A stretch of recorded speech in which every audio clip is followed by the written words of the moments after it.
Hi, I'm Zeb. I'm reviewing Condottiere for Bored to Death. This is a 3 to 6 player strategy game made by Fantasy Flight Games. Each player takes the role of a condottiere or mercenary captain in Renaissance-era Italy, and using a mercenary company with a variety of different tactics, they're trying to seize control of different regions of the country and eventually rule over it.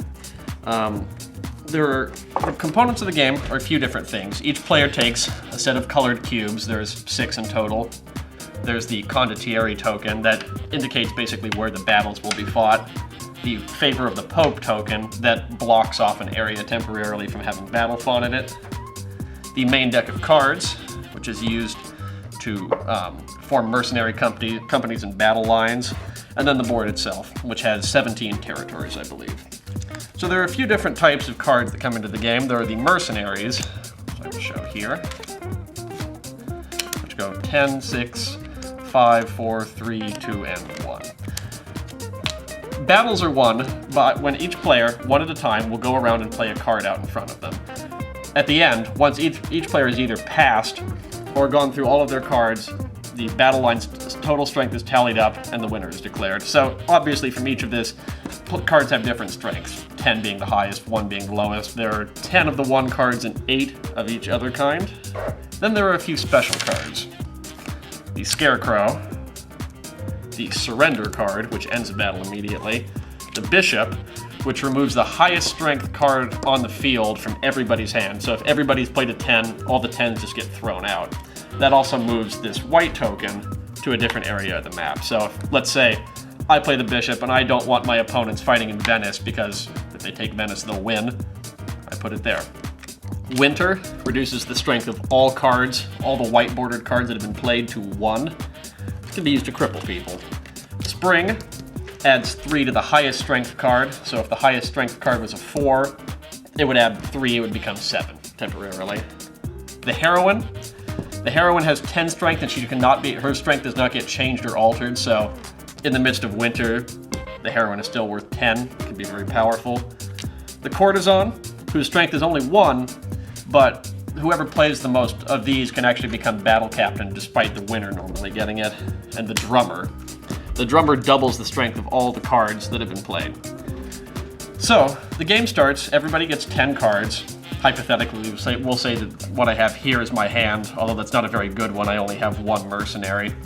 So, you can have a variety of different hands. The youngest player becomes battle captain, picks a territory, we'll say they go to Mantova.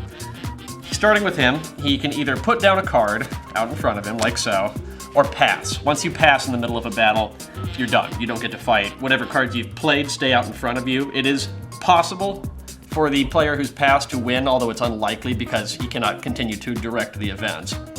Once every player has passed or run out of cards, the battle is over, and then it moves to the next location. Battles continue for as long as at least one player still has cards. Once everybody is out or only one person is left with cards, new cards are dealt out, and you receive 1 for each additional territory you conquer. When you conquer a territory, you leave the cube on it. So if I won in Modena, and then we've gone around, everybody's out of cards, I would get 1 for each cube I have, and then 10. So I would start with 11 this turn. Somebody else might have 12, somebody else might have 10. And that's the basic gameplay. It's a lot like poker in that a lot of this is bluffing. So for example, with this hand I have here, most of what I have is not that useful, at least in the sense that I can't win a battle with it. There's no strength cards to it. But if I bluff and kind of wait for other people to exhaust their hands, it's possible that I might be able to wrangle some victories out of it. At the same time, there's also an element of strategy. You're trying to read your friends as much as possible, try to gauge which battles they're going to place all their strength in. Canny players will not put everything they have into one battle because usually there will be a sequence of them. So the game offers a fair amount of strategy. Overall, I like this game, and I think most of the groups I introduce it to do as well.